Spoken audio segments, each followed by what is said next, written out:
Welcome to the Sarah and Vinny Secret Show, brought to you by Odyssey. This is the Sarah and Vinny Secret Show. Just a heads up, episodes sometimes include content not suitable for work and definitely not safe for kids. Now available on the Odyssey app. Secret, I think you want to know a dirty little secret about a secret little show. Sarah and Vinny. Sorry. It's okay. Sarah and Vinny Secret Show for Friday, December 10th, 2021. It's just Sarah, Vinny, and Brinny. Mm-hmm. It's just the three of us today. Nikki had something she had to run off and do. Yep. And so we wish her the best with that. I would also like to say happy birthday to our dear friend Scott Capujo.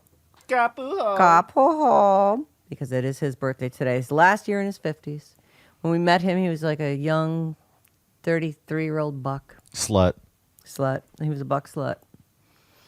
And now he's... Married guy. Yep. Whispering in the closet. Yes. I don't want to wake the monster. Capoho, have you just woken me up? You in trouble now, Capoho? Hey, I got a couple texts. Someone wrote in and said they think it's a Michael Crichton book that has those bots. It might be. I don't know. I've read, those are all... I've read a million books, and I don't even think I've read a lot. Is Deception Point the one where they've somehow planted a rock that they're saying has... Yes. Okay. And then the one thing I remember from that, which I thought was amazing, is they're stranded on an iceberg, and they start banging on the top of it an SOS, and somehow, before they freeze to death, and somehow... that's... like that, I don't know why that just has stuck with me. I'm like, well, I know what I'm going to do if I'm ever stuck on an iceberg. I don't remember if that's the book I was talking about with the bots, but there's definitely, it made me think of an older book I've read that the bots were, it was neat. And apparently we're headed towards that technology. Science fiction. I love it. Science fiction real. Predicts the future. It really does. Technology. I'm telling you, I read those books, that Hyperion book, and they predicted the internet. They call it the all thing. And they talk about how everyone's trolling on this interweb, and they have a metaverse and all that. I mean, it's incredible.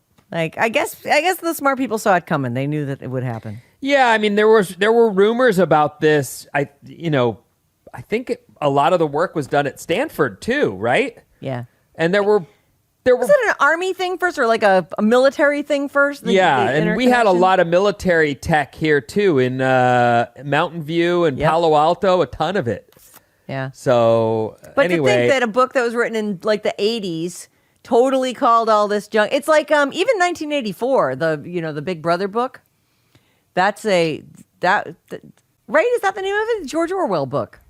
Yeah. That had a lot of stuff that, like, sort of designer kids and fucking with people's genes and stuff. Mm-hmm. And I don't want to take away from science fiction, writers, because I do think they do a great job. But I'm assuming that we were just kids at that time and weren't really reading the paper or a lot of things that were probably available saying, this is what's coming. Yes, maybe they read that somewhere. That might be something that they sort of had been tipped off to, and then they had a jumping off point for their science fiction story. I don't know.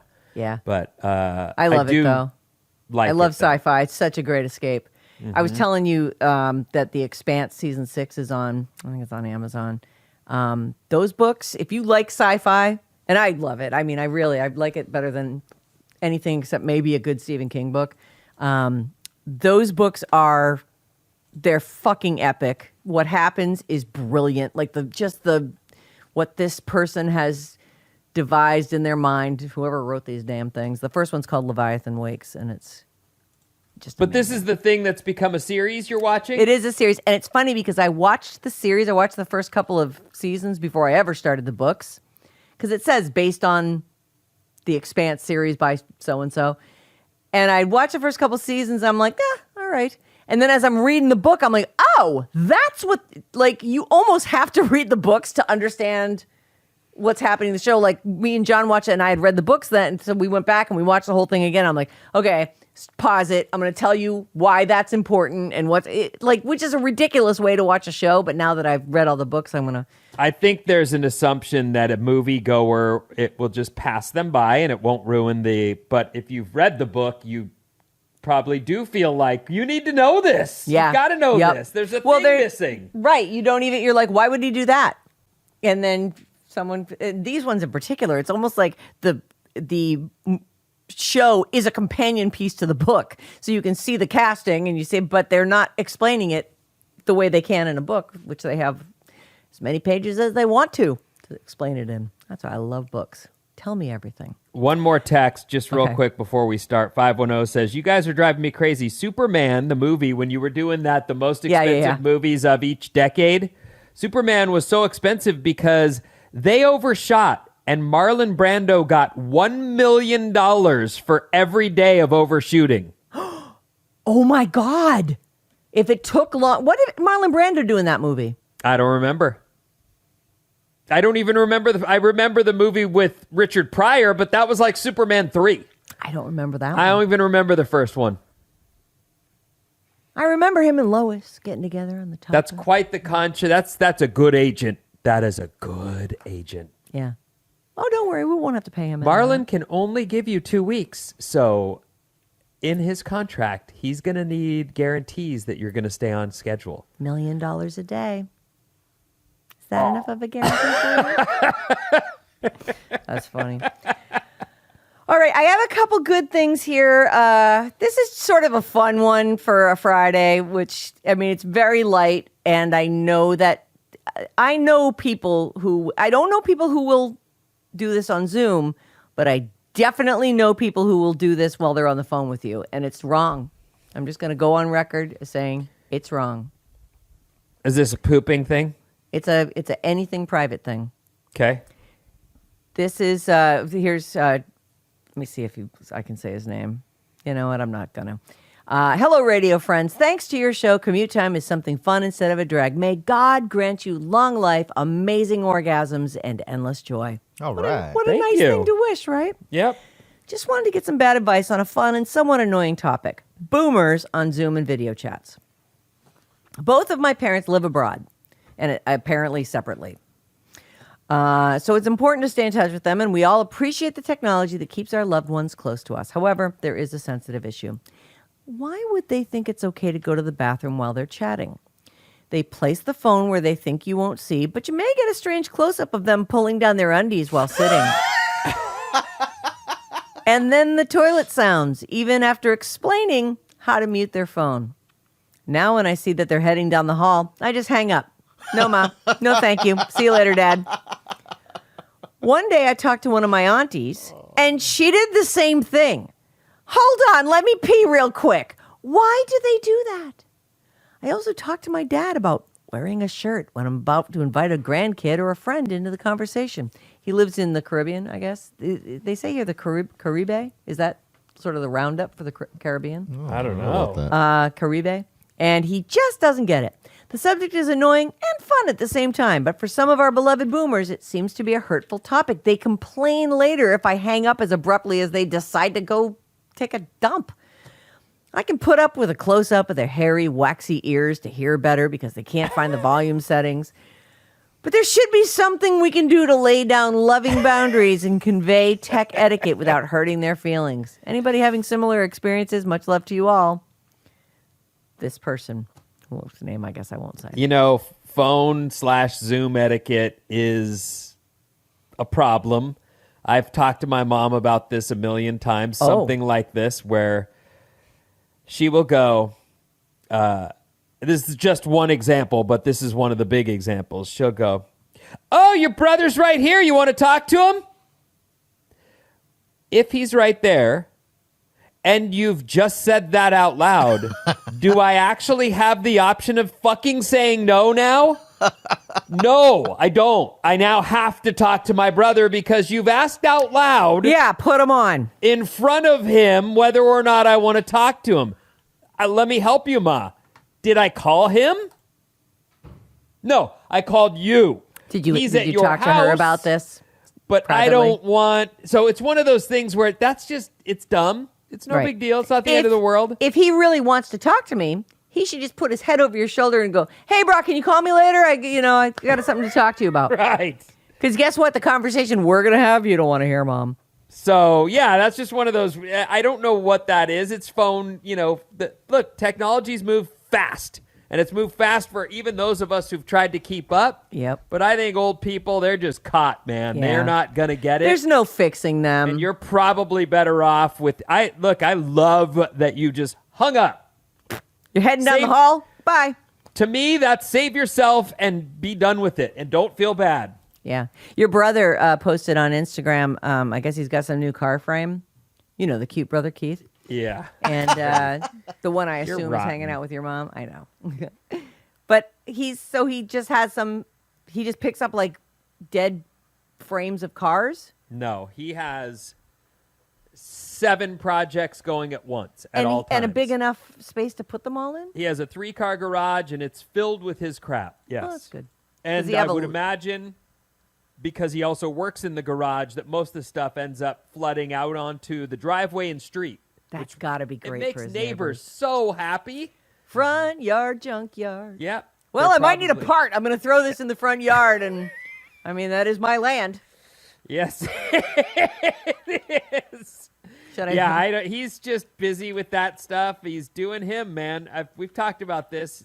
I would feel bad for him, but these are the things that make him happy. Yeah. He doesn't want a girlfriend. He wants to work on cars in his garage. He probably gets laid when he wants to. Good looking guy like that, you know? Controls the I don't know bars. what that looks like. When you're desperate for something, often what's the term? Beggars can't be choosers. Right. Yeah, no, he doesn't care. It's not like he's, marrying her. Right. Or even taking her home. He's probably doing her in his fancy ass car out in the parking lot. Maybe. All right, get out, bitch. I'm done now. Yeah, I don't know, but Thanks he's for busy the ride, good looking. at all times with his project cars. That's funny. Yeah, so I think you're handling it well, sir or madam. I'm sorry that happens. That is definitely a thing. It's long been a thing with one person in particular in my life who I would only be on the phone with, thank God. But I would be, blah, blah, blah, telling them something. And then I'd be like, I'm sorry, do I hear a strong stream? Are you peeing right now? And God forbid anything else. And I did say, I'm like, please don't. Please just call me later. Oh. You know. I don't So want this is who now? I'm not telling you. It's my brother. Oh. So it's, I think it's private. But it happened, and it he's very comfortable with that. And it was a long time ago, and it hasn't happened since. But I'd be less worried about peeing, but I draw the line at poop. I don't want anyone. I get No, it. you're in the bathroom, for God's sake. But I don't want that. All right, Brent. It can wait. We don't need sound effects on this one in particular. Whatever we're talking about can wait if you've got to go poop. That's Right, my or opinion. Did you receive the mail I sent you? Oh, come on. Get out of here. Stop it. I have texted Grossing us people all while I'm out. on the toilet, though, But they don't know. They can't hear it. So it's, I'm taking care of business and from every angle. Next up. I'm going to say that this is not a situation I would ever find myself in, just because I'm not a gay man, A, and because I just wouldn't be in an open relationship. So let me start at the beginning, and Okay. maybe we can help this person. I don't know if I have advice for him, but maybe you guys do. Hello, Alice family, longtime listener, first time writing into the Secret Show, but you guys almost always read my texts, which is so amazing. Nice. Here's the situation, or should I say, situationship. I'm 37, gay male, living in the Bay Area. You can call me M. 11 years ago, I meet a guy, let's call him B, while we were both in a musical production together. Sounds great. Yeah, it does. I had M it. and B. M is our writer, B is the boyfriend. Man and boy. Mercedes Benz. Yes. So they meet, they're working on a musical production together, and he got a huge crush on him right away. We started hanging out and would go to Wait, the who did? M? M and B meet on this production, and M, our writer, has a crush on this guy right away. Okay. Likes him. We started hanging out, and we'd go to the Castro almost every weekend as friends, but I still had feelings for him. Nothing ever came of it, though, except we ended up being really great friends. And flash forward to today, he's one of my best friends. A few years ago, it did become a friends with benefits thing, which is great for both of us because neither of us was interested in a relationship with each other or anyone else, just two friends having a gay old time. We'll have a gay old time. I'll always care about him, but I no longer have the romantic feelings I used to for him, or so I thought. Oh, yeah. Here's where the bad advice comes in.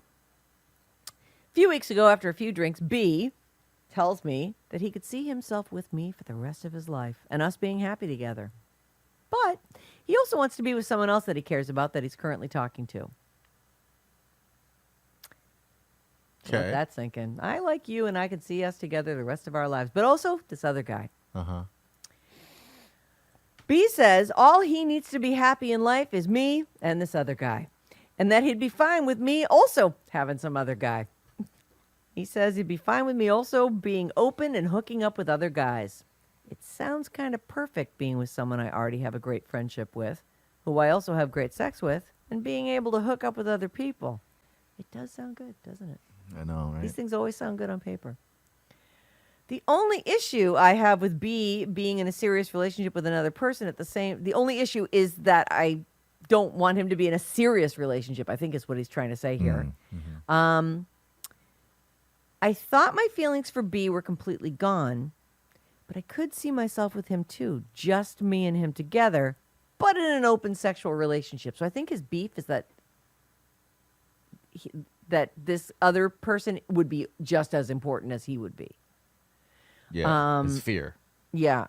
Well, that's a justified fear, and the truth is, I don't know how everybody thinks. I know how I'd think, which is if I start boning someone else and things are going well, I'm probably going to want to be with someone else, that person. The person Right. I'm having fun with, the person I'm boning, who's...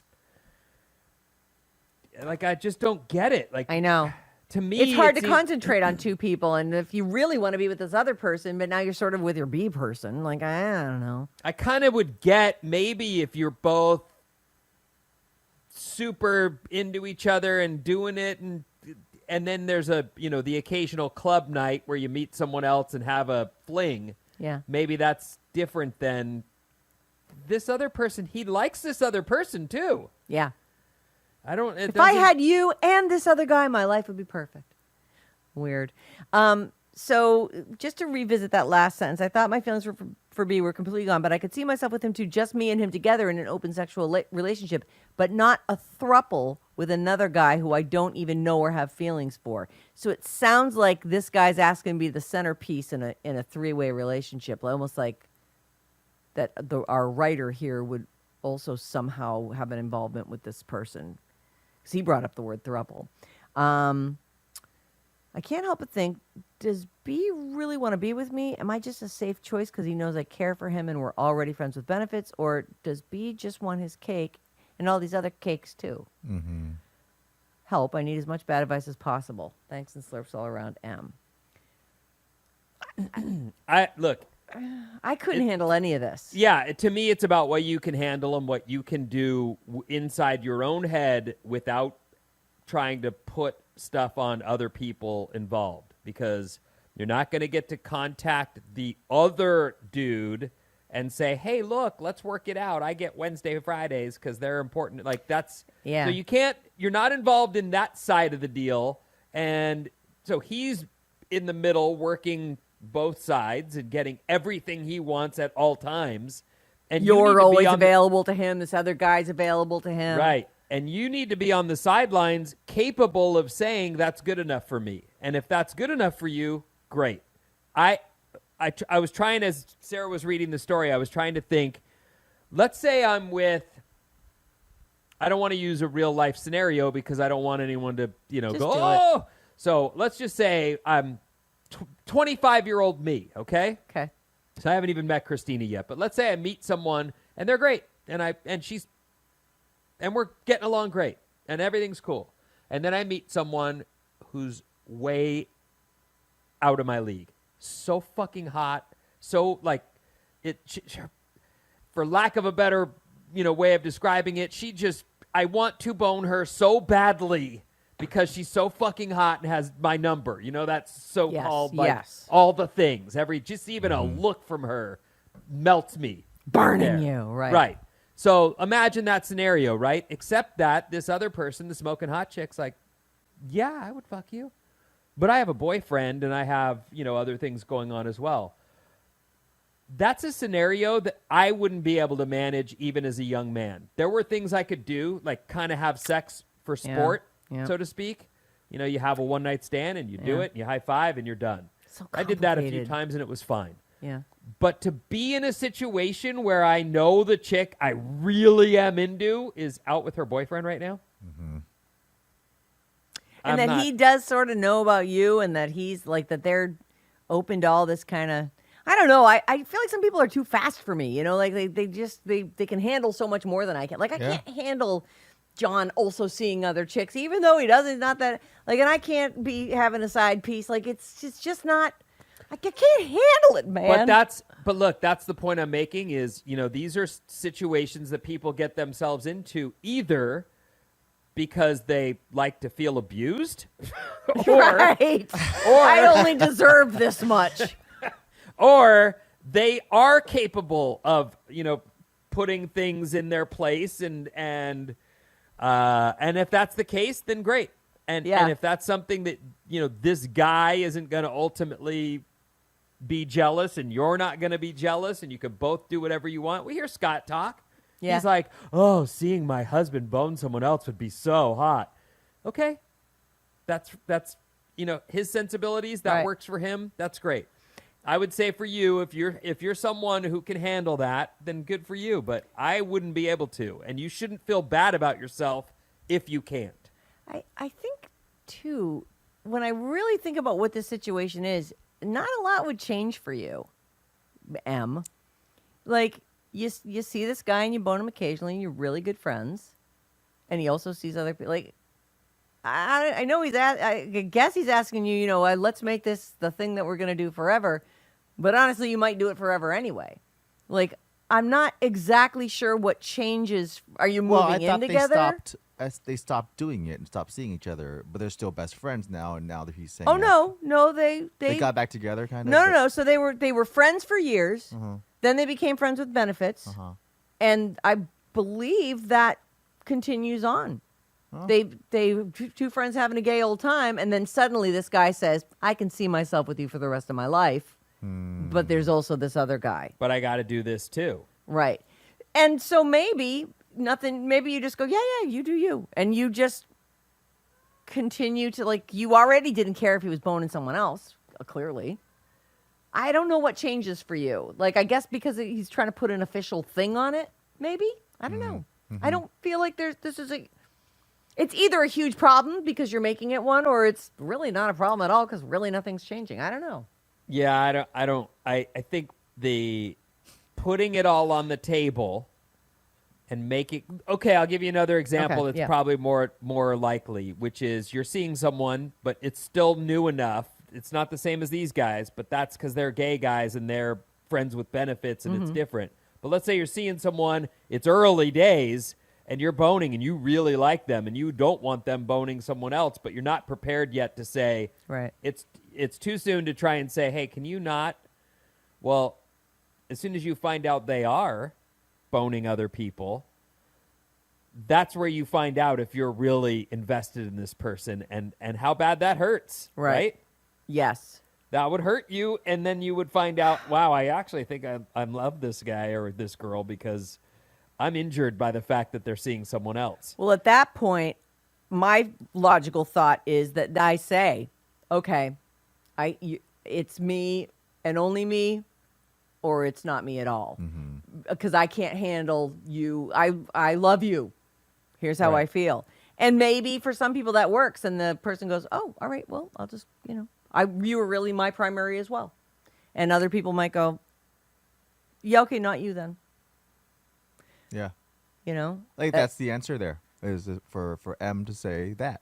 If M if it sees, means to him that just I'm your If they primary. can see themselves being with this person, they have to lay that out. Unless they're advanced enough to be able to handle that. Right. The Mill Valley swinger life. Well, you There can call are it that. deals where people make it work for them, and Yeah. one of the things I think about, I think I mentioned this to you once before, Sarah, is the girl with the dragon tattoo in the book.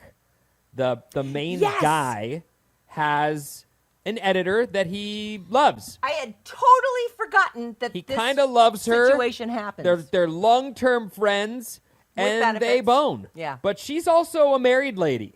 and the and- married guy knows, right? He knows, but he's not like there's the way it reads is that yes, they know about each other, but they don't have a choice. Like I don't think the husband Right. Like has. this is If the husband were to say you can't bone that guy anymore, we're married, I think the husband fears he'd be told. not the husband anymore. Yeah, I do Yeah. this. This is what I do. I take off with this. What's his name? Michael? Miguel, I think Miguel. I can't remember, but either way, Michael. it works because they all just sort of look the other direction. Right. And there's it's certain... not loving between the two men. They're not No. super psyched about each other, but they don't fight, and there's no little digs or anything. But it's laid out in a way that it's clear she's the person dictating the terms. Right. And so, if everyone involved can sort of Deal. function within that, great. Would I just for the sake of conversation, would both those guys be okay if a third guy got pulled in? In the book, I mean. Yeah, that's now suddenly they have to go, wait, there's another guy in our triangle. I mean, I was This is kinda now a okay square. that with the circumstances because they were organic and happened and it's the way it's gone and we're kind of take it or Right. leave it now. But I don't want to be part of your harem. Right. Yeah. And so what happens if that guy who's your best friend and your partner and you guys are for life, except for this other dude, now says, oh, I've pulled another guy into my mix. That's okay, right? Well, if don't you're care. into massive orgies, maybe it's perfect. Maybe it is okay. Right? Right. Well, that's the thing. I just don't know what this guy's tolerance level is. Like, And we're not advanced enough to understand this, to comprehend, that life. I know. right? I mean, it sounds like a really fun idea in It a does- perfect world.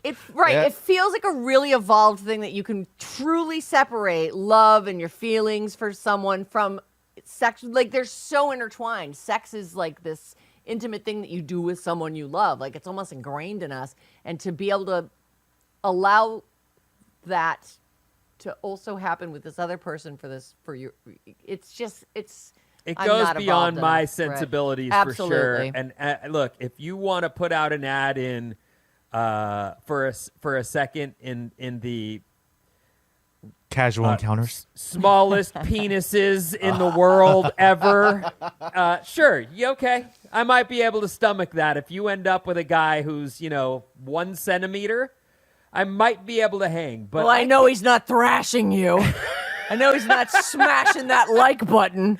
But it's all tough. Like now you're getting into the minutia and the minor details of Of your mental illness. what that you can can't what can overcome. I keep up with? Can I Right. handle it if he's got a 9-inch dick? I don't think I can. Yeah, I can't. I might be able to handle it if he has a 9-inch dick, as long as he's got like a huge growth on his face that also has a dick. Like that would be.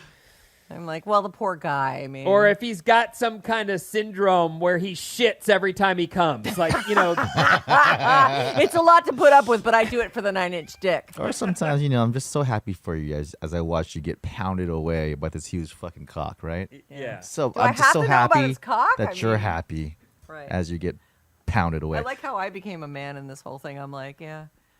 Anyway, Okay. I don't know I'm how to jealous of answer his your cock. question any other way than to say you need to know what you can Right. handle. You And need to really decide what you're. I limits don't are. think you need to force yourself to handle things. I think we do that a lot as young people. We pursue things that scare us to try and master them. It makes us feel grown up. That's why we smoke or drink or drug or hang out with older people, Or have open relationships. because we just think that this is the way to master things and be grown up. But ultimately, if you're denying your true feelings about stuff, you're hurting yourself. I have friends who were together. I did not know them at the time when they had an open relationship, and it was brief. It was like in the beginning of their relationship, and they were all, apparently all psyched for themselves about how open-minded they were and stuff. And I guess that he was getting ready on a Friday night, and she's like, "Oh, where are you going?" He goes, "Oh, I have a date." And she went, "Okay, I can't do this. I don't want to do this. This is no good. It's not working for me." Is that serious? Yeah, totally. And they make jokes about it now because they've been a couple for 30 plus years. And, they tried to do it. And I guess she did go out and bone some other guy. And then when he went to go out and bone some other girl, she was like, "No, I can't do it. I can't do it. No, nope. But she realized in that moment, oh, I can't let him go on a date with someone. The end. Good for them, though, that they made that. I know they got survived past it. And right, he was like, oh, okay. Well, yeah. I mean, I love you. Right. Since you were going out boning people, I figured I should too. Well, I wanted you to feel good about this. That's what I'm talking about, though, is that feeling. Now you feel like, well, if I've let this person that I love go do that, I have to, or I'm a loser, right? Right. Well, like, this person's doing it. Like, they went out, and I do want to be with them, and so I guess I'm going to go do it too. I don't know if he went out on that particular date, like That night? Yeah, but that was the end of that. Him getting ready for a date at their house that they live in together. She was like, nah. All right, last one, honey. I'll be back in a couple hours. Yeah. Last one. I already made plans. Yeah. So, tit for tat.